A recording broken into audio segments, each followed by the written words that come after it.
많은 사람들이 공감하지만은 이 균형이 지금 많이 무너져 있잖아요, 그죠? 그래서 이 플라톤이 이 1세기가 되기 전에 BC에 살았던 철학자 이 플라톤이 5가지 정치 형태를 이야기를 했는데, 네 번째 정치 형태가 무엇이냐면은 민주주의입니다. 민주주의. 이 대중이 국민들이 권한을 가지고 있는 이 민주주의 정치를 하는데, 이 대중이 너무 권력을 가지고 있으면서 이 양극화가 되고 진영이 분열이 되면은, 국민들이 분열이 되면은 이 민주주의가 붕괴가 된다. 그래서 이 민주주의가 붕괴가 되면 그 다음은 어떤 정치 형태가 오느냐면은 독재 정치가 온다고 합니다. 왜냐면은 이 군중들이 무리를 지어가지고 나누어져 있잖아요. 진영이 나누어져 있으면은 양쪽에서 이 군중들이 바라는 사람은 누구냐면은 선동가라는 거예요. 선동가.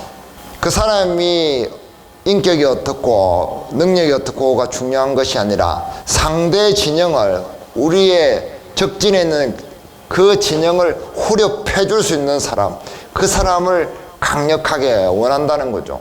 그래서 선동가를 원한다는 거죠. 그래서 좌파 쪽으로 가면은, 자경화 쪽으로 가면은 스탈린 같은 그런 공산주의자, 이런 사람들이 출몰하게 되는 거고, 우경화 쪽으로 가면은 나치즘, 히틀러 같은 그런 사람들이 출몰하게 된다는 거죠.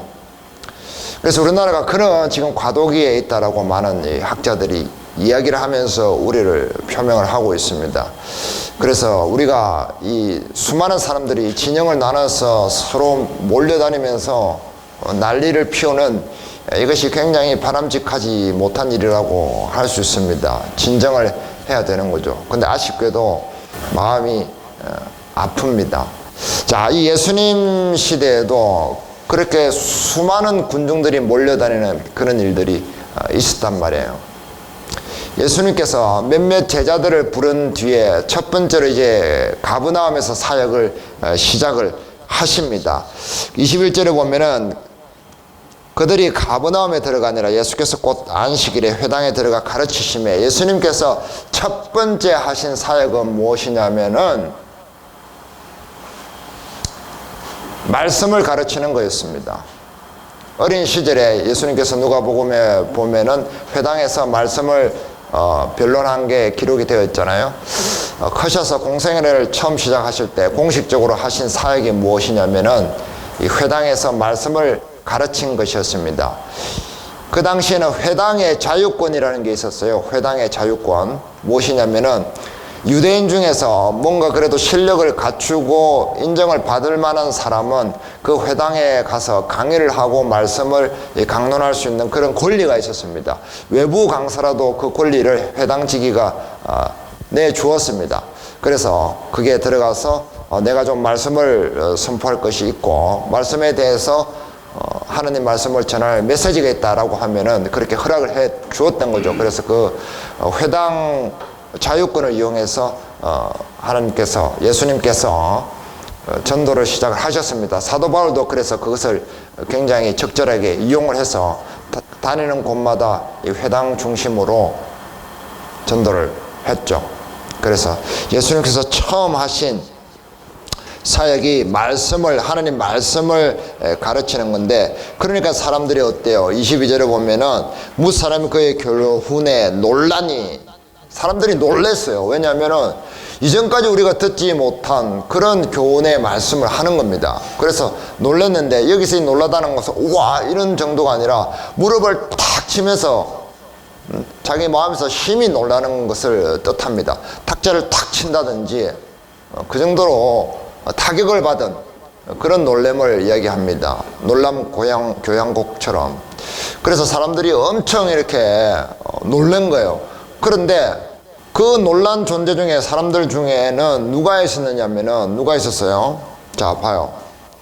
누가 소리를 막 지르는 겁니다. 사람들이 와 놀랍다라고 하는데 갑자기 누가 소리를 막 지르는 겁니다. 23절에 보면 마침 그들의 회당에 더러운 귀신 들린 사람이 있어 소리를 질러 이르되, 누군가의 반응은 놀랍다 정도가 아니라 막 소리를 지릅니다. 스크림. 왜 이 사람은 소리를 지르는 걸까요? 소리를 지르면서 뭐라고 그럽니까? 24절 보면은 같이 읽겠습니다. 나사렛 예수여, 우리가 당신과 무슨 상관이 있나이까? 우리를 멸하러 왔나이까? 나는 당신이 누구인 줄 아노니 하나님의 거룩한 자니이다. 자, 여기서 아까 놀랬던 사람들과 귀신 들린 사람들의 차이가 나타납니다. 그 차이가 뭐예요? 사람들은 놀라는 데서 그쳤습니다. 무엇을 보고? 예수님께서 그 가르치는, 그 말씀을 가르치시는 그 능력을 보고 놀랬던 거죠. 그런데 귀신들은 왜 소리를 질렀어요? 귀신들은 왜 소리를 질렀어요? 뭐 읽었잖아요, 우리가. 예수님의 존재를 보고 놀란 거죠. 예수님의 존재. 그래서 예수님께서는 어떤 분이신지 알기 때문에, 예수님이 누구신지 알았기 때문에 놀랬던 겁니다. 사람들은 예수님께서 행하시는 이적을 보았던 거고, 이 귀신들은 예수님이 누군지를 보았던 거죠. 그래서 종말론적으로 예수님을 만나면은 자기들이 멸망을 받는다라는 그런 종말적인 심판의 의미를 자기들이 알고 있었기 때문에 예수님을 본 순간 자기들은 소리를 막 지른 겁니다. 아, 우리는 망했다. 심판의 날이다. 심판의 순간이다. 이것을 좀 보류해 주십시오 라고 요청을 하는 거죠. 그래서 자기들이 심판받게 되었다는 것을 직감적으로 알았기 때문에, 본능적으로 알았기 때문에 소리를 지는 겁니다. 우리도 예수님을 만나면, 예수님 말씀을 만날 때 그런 마음이 있어야 돼요. 아, 그러는가 보다, 하나님 말씀이 그런가 보다 아니라, 그 말씀이 나한테 탁 다가왔을 때 그 말씀이 내 인생을 결정한다는 그런 마음이 있어야 된다는 거죠. 사람들은 예수님의 겉을 보고 소리를 질렀지만 마귀는 예수님의 속을 보고 소리를 질렀던 거죠. 이 당시에 기적을 일으키는 사람들이 굉장히 많았습니다. 그런 사람들을 뭐라고 불렀냐면은 신적인 사람이다 라고 불렀어요. 그래서 데오스 아네르라고 명칭을 부여했습니다. 데오스 아네르, 기적을 행하는 자, 능력을 행하는 자. 그런 사람들을 구름대처럼 따라다니는 사람들이 많았습니다. 그래서 사도행전에도 보면은 나오죠. 유다 같은 사람이 있었다. 뭐 가룟 유다 말고 드다 같은 사람이 있었다 라고 하잖아요. 그런 사람들 중에 하나로 예수님을 인식을 한 거죠. 그래서 어떻게 돼요? 28절에 보면은 예수의 소문이 곧 온 갈릴리 사방에 퍼지더라. 귀신을 쫓아낸 이적, 이것 때문에, 이 이적 때문에 온 갈릴리 사방에 퍼진 겁니다. 예수님이 누구신지, 그리스도가 오셨다 라는 것에 대해서 놀란 것이 아니라 그 이적을 행한 것에 대해서 놀라서 그것이 소문을 타고 삽시간에 그 갈릴리 온 지방에 퍼져 나갔던 겁니다. 그래서 사람들은 이 외적인 화려함에 열광을 한단 말이에요. 그 사람의 내면을 보지 않죠. 그 사람의 조건을 보거나 백그라운드로 봅니다. 저 사람 아버지가 누구래? 저 사람 지금 누구와 연결되어 있대? 명태균 게이트가 그런 거 아니에요? 전부 그 뒤에 백그라운드에 대단한 사람들이, 권세 잡은 사람들이 있다고 하니까 다 그냥 고개 숙이고, 내가 그 권세를 만들어 줄 테니까, 사기치니까 그게 달려들어서 그런 거잖아요. 왜 우리는 그러면 이런 외적인 화려함에, 외적인 기적의 능력에 열광을 하는가 말이에요. 그 답이 나와 있죠, 여기에. 24절 다시 같이 읽겠습니다. 나사렛 예수여, 우리가 당신과 무슨 상관이 있나이까? 우리를 멸하러 왔나이까? 됐습니다. 자, 이 귀신은 내가라고 안 하고 우리가라고 하죠. 우리를 멸하려 왔나? 그 사람의 마음속에 사탄, 마귀, 귀신은 하나가 아니었어요. 몇이란 말이죠? 복수란 말이에요. 복수. 그래서 우리 마음에 사단이 여러 가지 복잡한 일을 일으키는데, 우리 마음속에 사단을 허락하면은, 사단의 미혹을 받으면 한 가지만 받는 게 아니란 말이에요. 한 가지 문제만 가지고 사단이 우리를 긁고 넘어지는 게 아니라는 거죠. 굉장히 복잡한 문제를 가지고 우리를 장악을 하고 가둔다는 겁니다. 우리가 하나님 좀 믿어보려고 하면은 어떤 문제들이 있어요? 뭐 먹고 살기 힘들다, 시간이 없다, 뭐 그런 문제 우리가 상식적으로 많이 얘기하지만은 그런 문제도 있겠지만은 뭐 꼭 교회 가려고 하면은 직장에서 뭐 일이 생긴다든지 꼭 뭐 누가 아프다든지 주변에서 어떤 일들이 발생한다든지 아니면 내가 건강에 어떤 문제가 생긴다든지 내 신변에 뭐 일이 생긴다든지 이런 복잡한 일들이 여러 가지 한두 가지 없앤다고 해서 해결되지 않는 그런 문제들이 많이 생기잖아요. 연쇄적으로. 사단은 그렇게 우리를 장악하고 우리를 지배하고 있다는 거죠. 우리를 통치하고 있다는 거죠. 그래서 우리가 하나님 쪽으로 스텝을 옮겨가는 게 결코 만만한 일은 아닙니다. It's okay, no problem이라고 얘기할 수 있는 사람이 쉽지 않다는 거죠. 우리가 예수를 믿는다는 것은 그러한 여러 가지 난관과 역경을 뛰어넘어서 그런 수많은 허들을 뛰어넘어서 이 자리에 왔다는 겁니다. 그래서 하나님께서는 성도들을 귀하게 보시는 거예요.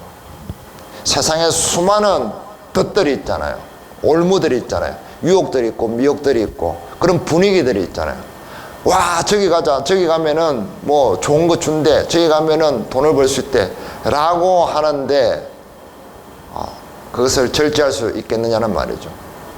우리 마음속에 다양하고 복수의 사탄 마귀들이 우리 마음을 장악하고 통치를 하기 때문에 우리가 헛것에 겉보기에 화려한 것에 열중할 수밖에 없다는 거예요. 우리 내면에서 뭔가 찾을 게 없다는 겁니다. 내 속에 알맹이가 없기 때문에 그렇죠. 그러니까 겉으로 화려한 것을 찾아서 나설 수밖에 없게 되는 겁니다. 화려한 나이트클럽에서 춤을 추고 화려한 조명 아래서 술을 마시고 콘서트를 하고 거기에서 위로를 받고 싶고 자기를 찾고 싶은 거예요. 자기 속에 아무것도 없기 때문에 그렇습니다. 자기 속에는 뭐가 있어요? 사단 마귀가 우글거리고 있는 거예요. 그래서 그 사단 마귀의 조종을 받아서 겉으로 눈 가리고 아웅하게 만드는 겁니다. 그래서 우리는 우리 마음이 귀신, 복수의 귀신에게 장악을 당해 있기 때문에 우리가 겉으로 화려함에 자꾸만 열광하게 되는 것이죠. 그런데 이 귀신의 특징이 뭐예요? 다시 23절 보면은 24절 보면은 마침 그들의 회당에 더러운 귀신 들린 사람이 있어 소리 질러 이르되 26절 더러운 귀신이 그 사람에게서 경련을 일으키고 큰 소리를 지르며 나오는지라. 27절에 보면 더러운 귀신, 이 귀신 앞에 붙는 형용사는 뭐냐면은 더러운입니다. 더러운. 귀신에게는 필수적으로 붙는 형용사가 더러운입니다. 뭐 그러면은 귀신 밑에 보면은 다 귀신 앞에 더러운 있겠네. 그렇지는 않죠. 그렇게 글을 쓰면은 멍청한 글쓴이라고 하잖아요. 그러나 대표적으로 써야 될 때는 항상 더러운 귀신이라는 형용사를 붙이다 줍니다. 귀신은 더러운 존재입니다. 상대적으로 24절 보면은 귀신이 뭐라고 그래요? 당신은 하나님의 거룩한 자니다. 상대적으로 쓰는 말은 뭐예요? 거룩함입니다. 그래서 하나님과 예수님은 거룩한이라는 형용사가 붙습니다. 거기에 대비되는 말이 더러운이라는 거죠. 우리가 사단에게 마음을 장악당하면 우리는 더러운 자가 되는 거예요. 우리 어릴 때 어제도 생각이 나가지고 제가 집사람 옆에서 막 웃었는데 어릴 때 보면 친구들하고 막 싸우고 그럴 때 친구들하고 야 가자 저기가 놀러 가자 그러면은 아니 우리 엄마한테 혼나 안 갈래 이렇게 하잖아요. 그러면 다음날 학교 와가지고 뭐라고 그래요? 더러운 새끼 막 이러잖아요. 배신자, 배신했단 말이에요. 자기가 같이 안 놀았단 말이에요. 그런 사람을 배신자 이렇게 얘기를 잘 안 하고 더러운 놈 이렇게 얘기를 하더란 말이에요. 사기꾼, 거짓말쟁이 이런 사람들을 주로 우리가 뭐라고 그래요? 추잡하고 더럽다. 우리 경상도 말로 앵꼽다 이런 말을 했단 말이에요. 앵꼽다. 눈에 이 뭐예요 이게 눈곱이 끼어있는 그런 더러운 상태를 앵꼽다고 얘기하잖아요. 그래서 더럽다고 얘기를 했어요. 자기 마음에 안 들면 왜 더러운 놈이라고 했을까요? 네 마음이 지금 나에게 거짓말을 하고 있다, 그런 뜻이죠. 그래서 사단은 거짓의 아비라고 했기 때문에 거짓을 기본적으로 장착하고 있는 기본의 거짓의 바탕을 둔 존재이기 때문에 더러운 귀신이라고 하는 거예요. 그래서 냄새가 나요. 귀신 들린 사람 옆에 가면은 지독한 냄새가 난다고 그럽니다. 그 축사를 하는 분들 있잖아요. 축기를 하는 그런 분들 얘기 들어보면은 귀신 들린 사람은 굉장히 더럽다고 그럽니다. 냄새가 역겨워서 토할 정도로 그런 상태라고 합니다. 그래서 우리 마음속이 누구의 지배를 받느냐에 따라서 우리가 거룩한 자가 될 수도 있고 더러운 자가 될 수도 있는 거예요. 그건 우리 마음의 통치를 누가 하느냐? 성령의 통치를 받고 있으면 우리는 우리가 깨끗해서가 아니라 성령의 통치를 받기 때문에 우리는 거룩한 자가 되는 거예요. 하나님께서 그렇게 인정을 해 주신단 말이에요. 그런데 하나님의 통치를 거부하고 사단의 통치를 받으면 그 사람은 더러운 자가 되는 거예요. 더럽기 때문에 저렇게 막 몰려다니는 거예요. 자기 안에 깨끗한 게 없기 때문에 몰려다니면서 막 선동을 당할 수밖에 없게 되는 겁니다. 자, 그러나 이런 외적인 화려함, 이런 것을 마귀가 자기의 권세로 사용을 하는 거죠. 사람들을 현혹시킨단 말이에요. 사람이 많고 군중이 많은 곳에 먹을 것이 많다고 니도 와서 좀 건져가라 라고 유혹을 하죠. 그것이 사단의 권세가 되는 겁니다. 힘있고 능력있고 많고 크고 그런 것에서 벗어나려면 어떻게 해야 됩니까? 예수님께서 본을 보여주시는 거잖아요. 35절 다 같이 읽겠습니다. 새벽 아직도 밝기 전에 예수께서 나가 한적한 곳으로 가서 거기서 다 같이 읽습니다. 기도하시더니 기도하시는 겁니다. 기도하셨는데 여기는 두 가지를 우리가 볼 수가 있죠. 한적한 곳에, 다른 성경에는 제자들이 있는데 제자들 여기 있으라고 또 본인 스스로 거리를 두고 멀리 가셔가지고 또 기도를 하신 장면도 누가복음에 나오죠. 한적한 곳에, 사람들의 시끄러움이 없는 곳에 자기를, 거기에서 하나님께 기도를 했습니다. 조용한 곳에서 기도를 하셨다는 거죠. 그리고 또 한 가지 더, 이 기도하시더니 라는 이 헬라어가 과거 완료형으로 되어 있습니다. 그래서 어떤 시간이 길었다는 것을 암시를 하죠. 그래서 기도를 잠깐 이렇게 한 것이 아니라 새벽, 이 시간은 새벽 3시부터 새벽 6시까지 약 3시간 정도의 시간이라고 합니다. 그래서 예수님께서 굉장히 긴 시간을 기도를 했다. 아주 조용한 곳에서. 왜 조용한 곳에 갔을까? 그리고 왜 오랫동안 기도했을까? 라는 우리는 질문을 해봅니다. 왜 조용한 곳에 가셨을까요? 조용한 곳에, 사람들 없는 곳에 가야만 하나님과 1대1로 만날 수가 있겠죠. 그래야만 자기의 위치를 알 수가 있는 거예요. 내가 왜 이 세상에 와서 지금 내가 무엇을 위해서 하나님께 보내심을 받았는지 그 근본적인 이유와 내가 어디에 있어야 되는지 그 위치를 알게 되는 거죠. 기본기로 돌아갈 수 있는 거예요. 사람들하고 막 어울려 다녔으면 그 분위기에 휩쓸릴 수밖에 없죠. 우리는 게임을 하든 뭐 책을 보든 운동을 하든 뭘 하든 사람들과 함께 있으면은 그 분위기에 내가 편성해 줄 수밖에 없습니다. 그러지 않으면은 왕따를 당하니까. 그래서 한적한 곳에 가야만 하나님을 1대1로 만나서 내 위치를 알게 됩니다. 내가 왜 이 세상에 보냄을 받았을까? 그리고 나는 무엇을 위해서 살아가고 있을까? 내 삶의 방향성이 결정된다는 거죠. 하나님을 만나면. 그래서 한적한 곳으로 가야 되고, 그 다음에 오랜 시간 동안 기도를 했습니다. 예수님은 왜 오랜 시간 동안 기도를 했습니까? 앞에 봤듯이 수많은 사람들이 몰려들었는데 그들은 데우스 아네르를 만나러 온 것이었습니다. 기적을 행하는 자, 능력을 행하는 자를 만나러 온 것이지 내 영혼의 구세주를 만나러 온 것이 아니었죠. 외적인 화려함에 관심이 많고 내적인 내면의 더러움에 대해서 해결할 수 있는 방법을 찾지 않는 그 갈릴리 사람들을 불쌍히 여김으로써 예수님께서는 기도를 하신 겁니다. 그 사람들을 불쌍히 여기는 마음으로 하나님께 그 마음을 달라고 기도를 하셨을 개연성이 굉장히 높습니다. 그 사람들의 상태를 압하고 그들에게 영적인 눈을 열어달라고 하나님께 간절히 기도했을 가능성이 높죠.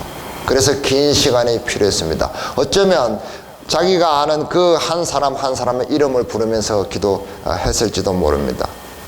그래서 여기서 우리가 분명한 것은 무엇이냐면은 그 수많은 군중들로부터 하나님은 예수님께서는 자기를 홀로 있게 하셨고 분리를 하셨고 그 분리된 공간에서 오랫동안 기도를 하셨다는 겁니다.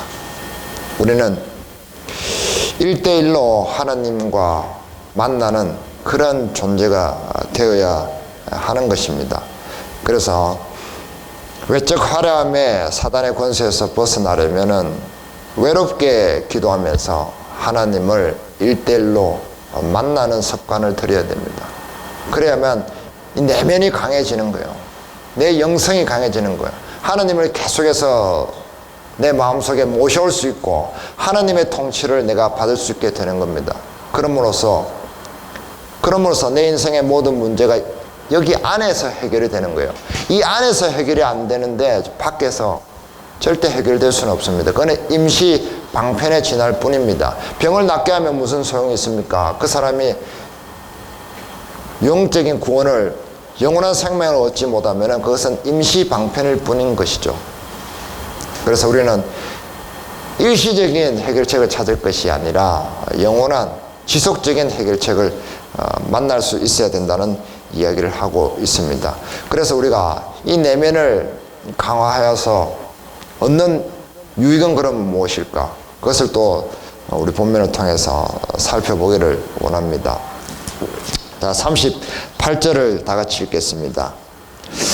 이르시되 우리가 다른 가까운 마을들로 가자. 거기서도 전도하리니 내가 이를 위하여 왔노라 하시고 이에 온 갈릴리에 다니시며 그들의 여러 해당에서 전도하시고 또 귀신들을 내쫓으시더라. 예수님께서는 기도 후에 이런 말씀을 하셨습니다. 제자들이 와가지고 오 예수님 여기 계시는 사람들이 찾아서 난립니다. 이렇게 얘기하니까 예수님께서는 다른 마을로 가자. 왜? 그 마을에서는 이미 영적인 갈급함이 있는 사람을 찾지를 못한 거예요. 그래서 다른 마을로 가서 영적인 갈급함이 있는 사람들을, 거기에 목마른 사람이 있는가를 찾으시기를 원하셨던 겁니다. 갈릴리 마을에는 약 200개 정도의 촌락이 있었다고 해요. 그 당시에. 얼마나 많았겠어요. 작은 마을이 아니었어요. 뭐 경상도 쉽게 말하면 이런 정도의 지역이었기 때문에 예수님께서는 자기가 십자가에 매달리시기 전까지 수많은 영혼들에게 복음을 전하기를 원하셨던 겁니다. 그래서 굉장히 바쁘셨던 거예요. 마음이 바쁘셔서 밥도 못 드시고 뭐 짐꾼 데리고 다니고 그럴 한량한 그런 시간이 없었던 겁니다. 그래서 무엇을 위해서 왔느냐? 기도 후에 내가 온 이유는 많은 영혼을 건지기 위해서, 구원하기 위해서 왔다. 그래서 그 일, 왜 내가 왔는지에 대한 그 삶의 방향이 더 굳건해 하시는 겁니다. 그것을 제자들에게 알려주시고 그 일을 하시는 거죠. 그래서 그 열매를 얻습니다. 1차적으로. 자, 40절 봅니다. 40절 다 같이 읽습니다. 한 나병 환자가 예수께 와서 꿇어 엎드려 간구하여 이르되 원하시면 저를 깨끗하게 하실 수 있나이다. 자, 드디어 한 나병 환자를 만납니다. 이게 금방 뭐 만났다 가가 즉시만 이건 아니고요. 어떤 사람이 왔는데 그 사람은 나병 환자였습니다. 나병 환자가 예수님께 나와왔어요. 이것은 그 당시에 불가능한 일입니다. 왜냐하면 나병 환자는 율법에 의하면 정상인들에게 다가갈 수가 없어요. 나는 부정한 자로다 하면서 자기가 멀리 가야 돼요. 떨어져야 돼요. 그런데 막 다가오는 거야. 사람들도 많이 있었겠죠. 최소한 제자들은 있지 않았겠어요? 그 막 다가오는 거야. 왜 이 사람은 이런 이상한 짓을 하는 걸까요? 그만큼 마음에 영적인 갈급함이 있었고 예수님을 알아봤다는 거죠. 그래서 어떻게 합니까? 예수께 왔단 말이에요. 탕자가 돌아가듯이 용기를 내서 예수님께 온 거예요. 사람들한테 돌을 맞건 말건 그건 중요한 것이 아니었어요. 저 예수가 나를 낫게 하고 나를 건지실 것을 알았기 때문에 와서 꿇어 엎드렸습니다. 다른 사람들은 그런 표현이 없잖아요. 이 사람 와서 꿇어 엎드렸습니다. 땅에 바짝 가슴을 대고 엎드린 것을 얘기합니다. 우리가 얘기하는 꿇어 엎드렸다는 것이 아닙니다. 그리고 간절히 구했습니다. 뭐라고 합니까? 이르시되 원하시면 저를 깨끗하게 하실 수 있나이다. 원하시면. 믿음을 가지고 있었죠. 그리고 저를 낫게 해주세요. 저를 치료해 주세요 라고 안 했죠. 깨끗게 해 주세요. 왜 깨끗게 해 주세요 라고 얘기했을까요? 이 사람은, 이 나병 환자는 자기의 병 때문에 고통을 받는 것보다 더 이상으로 더 어려운 고통이 뭐였냐면은 영적인 고통이었고 종교적인 고통이었어요. 병보다는 자기 병 때문에 자기가 하나님 성전에 들어가지 못하거나 하나님을 예배하는 데서 소외되었다는 그런 고통이 더 컸다는 것을 볼 수 있습니다. 그래서 더러운 놈이라는 손가락질을 받으면서 살았죠. 그래서 자기는 깨끗함에 대한 의미를 알았던 거예요, 이 사람. 그래서 저를 깨끗게 하실 수 있나이다. 더러운 귀신과 대비되는 그런 용어를 사용을 하고 있습니다. 그래서 예수님께서는 41절에 보면 불쌍히 여기사, 그 기도했던 내용이 무엇이었는지 엿볼 수 있는 그런 단어가 나오죠. 불쌍히 여겼습니다. 그래서 말씀만 하실 수도 있는데 손을 내밀어서 그를 깨끗하게 하고, 42절 다 같이 읽습니다. 곧 나병이 그 사람에게서 떠나가고 깨끗하여 진지라. 나병이 그 사람에게서 떠나갔습니다. 떠나갔다는 표현은 중요합니다. 왜냐하면 이 나병 환자는 사람들에게 격리를 당했습니다. 그 당시에 하나님을 잘 믿는 제사장들이나 종교가들, 바리새인들이 이 나병 환자에게 해줄 수 있는 것은 그를 격리시키는 거였습니다. 그렇죠. 너는 부정한 자니까 멀리 떨어져. 너 떠나가. 사람들로부터 떠나가. 이렇게 격리시키기 위해서 떠나라고 하는 것이 최선의 해결책이었습니다. 그러나 예수님께서는 그를 고통스럽게 하는 그 나병을 그로부터 떠나게 하고 그를 깨끗하게 한 거죠.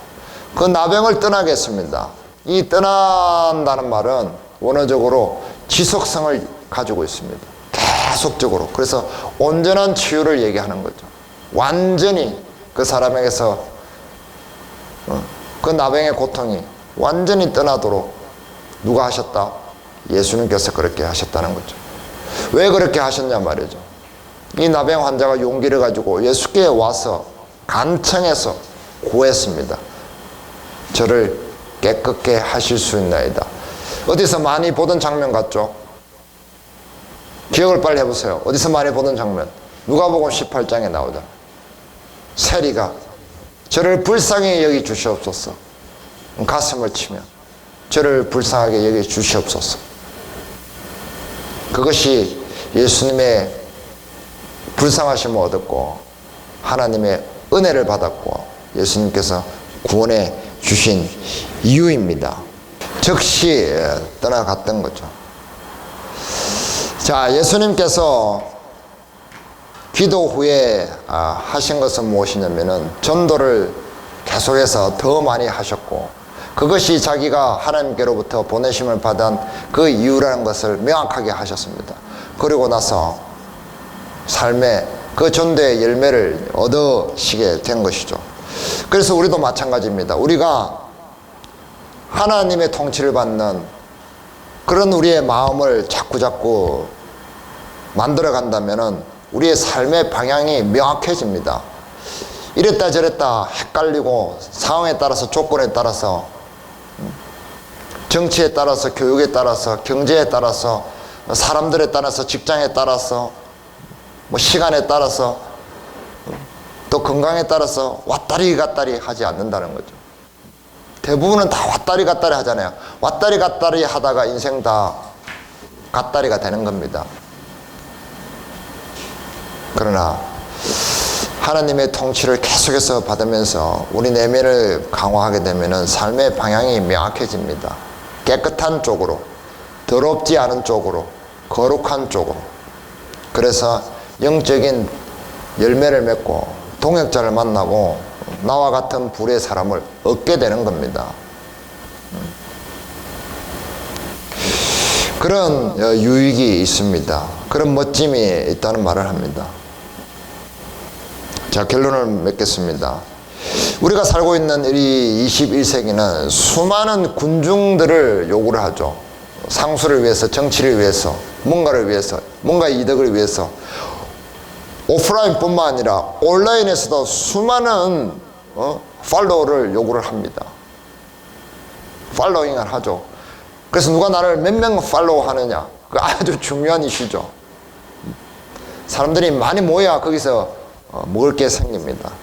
그런데 생각해 보자고요. 만약 예수님께서 이 21세기에 지금 오셨더라면은, 1세기에 안 오시고 21세기에 오셨더라면은 지금 그 맨날 쏟아지는 그 정치 연단에 오르셔서 연설을 하실까? 라는 생각을 해봐야 된다는 거죠. 시시각각 펼쳐지는 수많은 연예인들이 펼치는 콘서트 무대가 있습니다. 그 콘서트 무대에 예수님께서 오르셔서 마이크를 잡으실까? 라는 생각을 해봐야 된다는 거죠. 오히려 그보다는 하나님께서는 불쌍한 사람 한 명 한 명을 찾아다니시며 그를 만나고 위로해주고 그에게 하느님 말씀을 진짜로 연설해주는, 웅변해주는 그러한 일을 하지 않으실까라고 우리가 생각해보면 쉽게 그 답을 얻을 수 있다는 거죠. 오늘 우리는 본문에서 벌써 여기에 대해서 배웠다는 겁니다. 예수님처럼 우리가 삶의 방향을 설정하고 명확하게 하고 하나님과 1대1로 만나는 그런 습관을 들이면은 우리도 또한 다른 사람들에게 그렇게 되어줄 수 있는 거예요. 그런 일들이 일어난다는 거죠. 그것이 우리의 삶의 열매가 되고 우리의 영원한 상급이 된다는 거죠. 우리가 천국에 가서 받을 수 있는 상급은 나와 같은 수많은 사람을 만나는 것입니다. 그들과 함께 더 큰 기쁨을 누리는 것이 우리가 하늘에서 받는 상급입니다. 거기에 갔는데 내가 만났던 그런 사람이 한 사람도 없다면 그것은 우리에게 부끄러움이 될 수도 있는 겁니다. 그래서 오늘 본문을 통해서 예수님께서 그 수많은 군중들에게서 왜 자기를 홀로 만드셨으며 그 가운데서 하나님께 왜 기도했는지 그것을 통해서 오늘 우리가 교훈받기를 원합니다.